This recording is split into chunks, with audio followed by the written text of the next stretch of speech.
آج ہم انتہائی ایک اہم ٹاپک جو ہے اس کو ڈسکس کرنے لگے ہیں، اور اس کا تعلق ہماری مارکیٹ سے ہے، ہمارے کاروبار، ہمارے ٹریڈ، ہماری معیشت سے ہے۔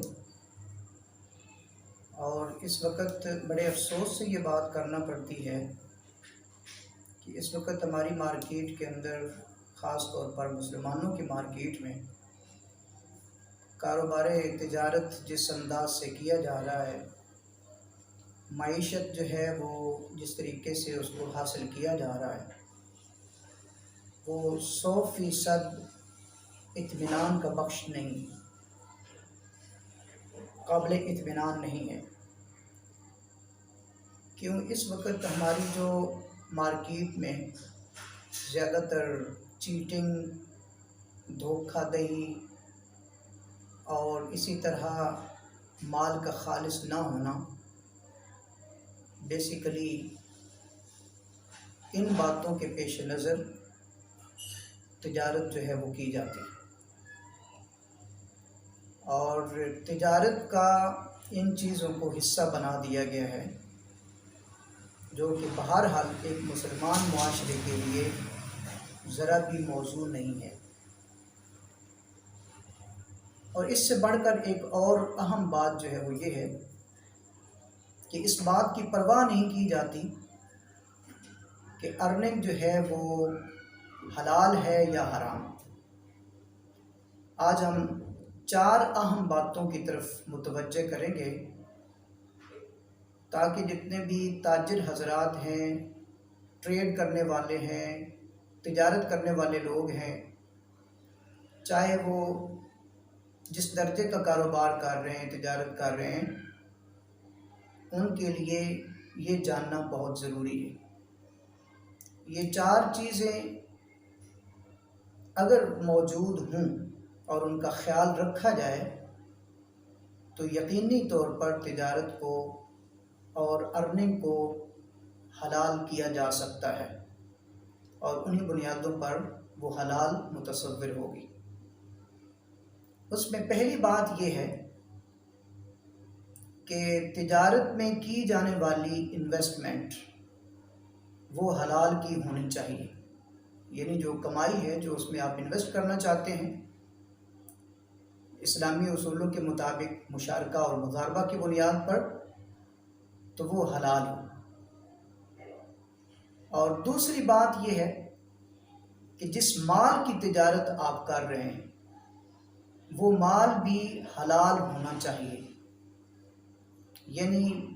اگر انویسٹمنٹ تو حلال کی ہے لیکن مال جو ہے وہ حلال نہیں ہے تو پھر اس سے حاصل کیا جانے والا پروفٹ بھی حرام تصور ہوگا۔ اس لیے ہر مسلمان کی یہ ڈیوٹی بنتی ہے، بلکہ صرف اسلام کے اندر نہیں، دیگر مذاہب کے اندر بھی جو ان کی تعلیمات ہیں، جو مذہبی تعلیمات ہیں، اس میں بھی حلال کمائی پر بڑا زور دیا گیا ہے۔ تو وہ مال جو ہے وہ حلال کا ہونا چاہیے۔ اور تیسری جو اہم بات ہے وہ یہ ہے کہ تجارت سے حاصل کیا جانے والا پرافٹ بھی لافل ہو، یعنی وہ بھی حلال ہو، جائز پرافٹ ہو، ناجائز پرافٹ نہ ہو۔ مثلا اگر ایک چیز جو ہے وہ 100 کی آتی ہے تو اب تاجر بہتر طریقے سے جانتا ہے کہ اس پہ ایک جائز پرافٹ کتنا ہو سکتا ہے۔ اگر 100 کے وہ لا کے اور ایک آئٹم میں دیگر اخراجات بھی شامل کر کے وہ یہ کہتا ہے کہ ٹھیک ہے مجھے جائز پرافٹ 20 یا 30 روپیز کی صورت میں مل رہا ہے، اور وہ اسے 150 کی بیچتا ہے، تو یقینی طور پر یہ پرافٹ جائز تصور کیا جا سکتا ہے۔ دوسری صورت میں اگر وہ اس کی قیمت بڑھا دے اور اس کو 250، 300 یا اس سے زائد کے ایک آئٹم کو بیچ رہا ہے، تو یقینی طور پر یہ پرافٹ جو ہے وہ ناجائز کے زمرے میں آئے گا، اور اس طرح سے ناجائز پرافٹ جنریٹ کر کے کسٹمر کا استحصال کرنا یہ درست بات نہیں ہے۔ ہم نے 3 چیزوں کا ذکر کیا ہے یہاں پہ۔ پہلی بات یہ ہے کہ انویسٹمنٹ جو ہے وہ حلال کی ہو، مال جس کی تجارت ہم کر رہے ہیں وہ بھی حلال ہونا چاہیے۔ تیسری بات یہ ہے کہ پرافٹ بھی جائز جنریٹ کیا جائے، ناجائز پرافٹ نہ۔ چوتھی بات یہ ہے کہ جو سورس ہے وہ بھی حلال کا ہونا چاہیے، مثلا چوری اور ڈکیتی کے ذریعے سے مال حاصل کیا ہوا نہ ہو، اور اسی طرح ظالمانہ طریقے سے دوسروں کے حقوق غصب کر کے مال کمایا ہوا نہ۔ اس حوالے سے جو ابھی اس وقت ہماری سوسائٹی یا معاشرے کی صورتحال ہے اس کو اگر پیش نظر رکھا جائے تو رسول اللہ صلی اللہ علیہ وسلم کا یہ فرمان بالکل اس پہ صادق آتا ہے کہ آپ صلی اللہ علیہ وسلم نے ارشاد فرمایا، یاتی علی الناس زمان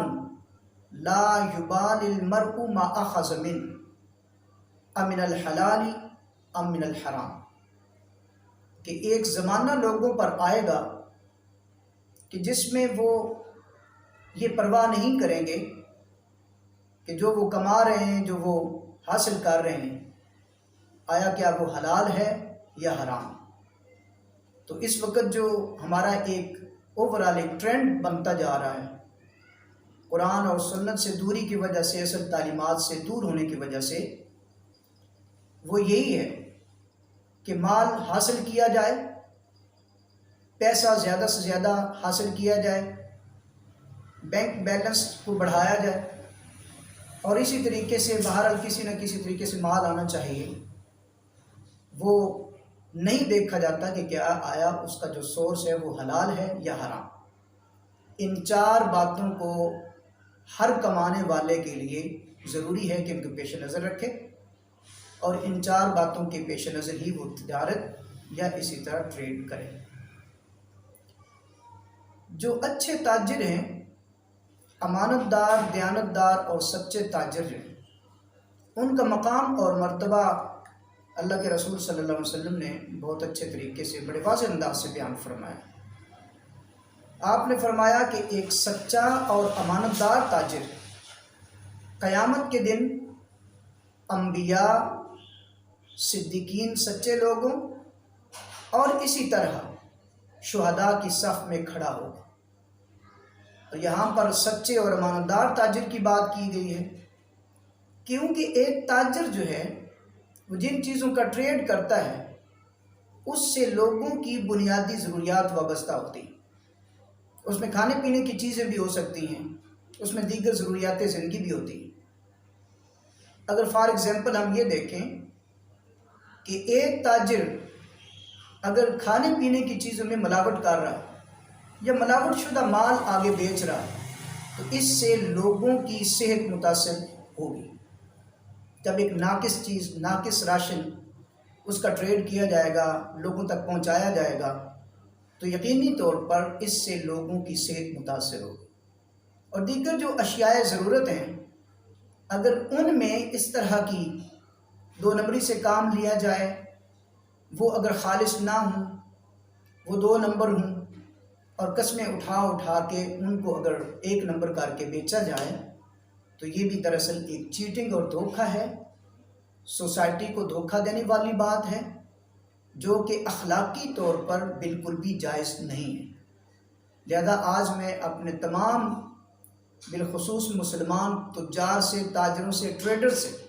یہ گزارش کرتا ہوں کہ ان 4 باتوں کو پیش نظر رکھا جائے۔ ضروری نہیں کہ تاجر کوئی بڑے درجے کا ہو جس کا انٹرنیشنل بین الاقوامی سطح کا کاروبار ہو، نہیں،